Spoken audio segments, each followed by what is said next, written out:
అమ్మకి భూమి పుట్టేయట్లేదు కదా, కొడుకు చూస్తున్నాడా, నేనే చూస్తానా? ఆ పింఛని వస్తుంది, నెలకు పింఛని వస్తుందని ఆ పొగాకోడికి, మాట్రాలోడికి, కూరగాయలోడికి అన్నింటికి నేను అవి చూస్తూ ఆడిచ్చిన 3000 రూపాయలు చాలకపోతే ఇంకా 500, 600 అప్పు చేస్తాను. ఇప్పుడు పింఛని దొరకలేదు, రాసిన ఇంటికాడికి తెచ్చిస్తున్నాడా, అది బంద్ చేశారు.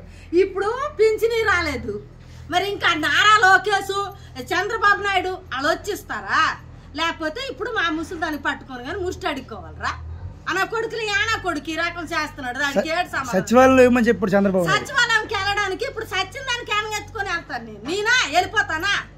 అన్న కొడుకు యానా కొడుకు వీళ్ళందరూ ఉసురుతాయి, తాడు ఓట్లు గెలుస్తాడా? అడి గెలిచి బాగుపడతాడా? ఆ తగిలుతుంది ఇలాంటి ఉసురు మాత్రం. అప్పుడు 10 సంవత్సరాలు ఏర్పాటు చేశాడు ఆ చంద్రబాబు నాయుడు అన్నటప్పుడు కానీ ఇలాంటి ఈ రకం కానీ ఇచ్చుందిగా బాగుండు. అప్పుడు ఇంకల్లా దేవత ముష్టిదా ఈ పంచాయతీకి, బగాపిండి పంచాయతీకి ఒక సీఎఫ్ ముష్టి దానికి పెట్టాడు. ఈ పెదల సొమ్ము తినుకోని అది ఇచ్చింది భీము. ఏ పిల్లేసి పరిగెడితే ఒక్క రోజు కానీ ఎవరితో బాగాలేదో ఒక ఊరికి వెళ్ళి ఉండిపోయి మరుసటి రోజు వెళ్తాడు ఆ బియ్యం లేవు. ఏమంటే నీ బియ్యం ఎక్కడికి వెళ్ళిపోయినాయి అనగన్నాడు. ఈ 10 సంవత్సరాలు ఏలుబడి చేసి అంత ఇచ్చాడు.